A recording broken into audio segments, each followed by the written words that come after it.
জয় আনন্দময়ী সোনামার জয়। দেখো আজকে বিপত্তারিণী বার করেছি আর তোমাদেরকে দেখে দিই। দেখো এই দেখো 13টা লুচি বেঁধে নিয়েছি ছোট ছোট করে। দেখো 1 2 3 4 5 6 7 8 9 10 11 12 13 13খানা লুচি আছে। এবার লুচিটা আমি ভাজবো, তো দেখে নাও। ছোট ছোট করেই বেলেছি, কারণ 13খানা লুচি কি করে খাবো, তাই না, এত বড় বড়, তাই ছোট্ট ছোট্ট করে একদম সুন্দর করে বেলে নিয়েছি। আর দেখো কি সুন্দর ফুলছে, দেখে নাও।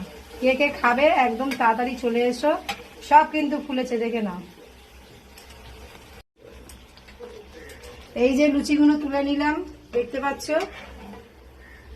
দেখো সবগুলোই ফুলেছে তো ছোট ছোট। কেমন লাগছে? ফুচকা ফুচকা লাগছে। তো চলো আরো কটা ভেজে নিই, 13টা লুচি ভেজে নিই। তোমাদেরকে বলেছিলাম দেখাবো, আর লুচির সাথে কি করেছি সেটাও তোমাদেরকে দেখাবো। এই দেখো তেলে ছেড়ে দিয়েছি, আর কি সুন্দর সব ফুলে যাচ্ছে, দেখেছো, এক এক করে সব ফুলে যাচ্ছে লুচিগুলো। চলো, দেখতে পাচ্ছ সব কি সুন্দর ফুলে গেছে লুচিগুলো। কার কার ভালো লেগেছে এরকম লুচি? দেখো তো, আমি কিন্তু এইভাবেই লুচি করি, 13খানা লুচি, বুঝেছো? কারণ 13খানা লুচি খাবো কি করে, তো সেই জন্য ছোট্ট ছোট্ট করে একদম। এই যে এইটা হচ্ছে মা বিপত্তারিণীর পুজোর লুচি। তো চলো তুলে নিচ্ছি। এই দেখো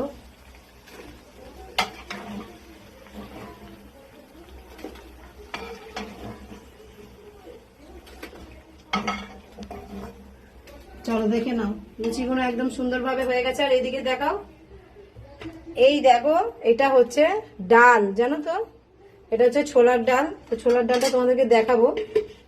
এই দেখো, এই দেখো, দেখেছো ছোলার ডালটা একদম, শুধু নারকেলটাই বাকি ছিল, নারকেল দিলে খুব টেস্টি হতো আরো।